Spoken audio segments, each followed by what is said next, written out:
I jumped off the porch after taking notes. Started making dough and started playing broke.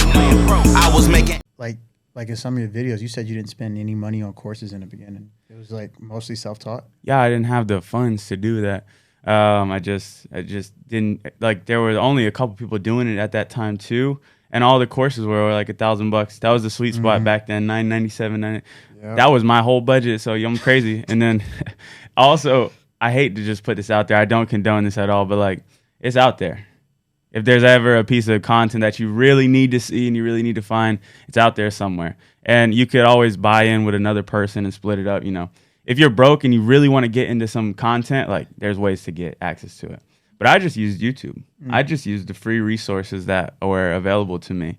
Channels like Sebastian Gomez, Franklin Hatchett, Facebook groups. Ecom Empires was a great one with this guy, Nick Peroni. Beyond Six Figures with Justin Wall. Like, these communities I spent a lot of time in when I was first starting, and that taught me what I needed to know to begin.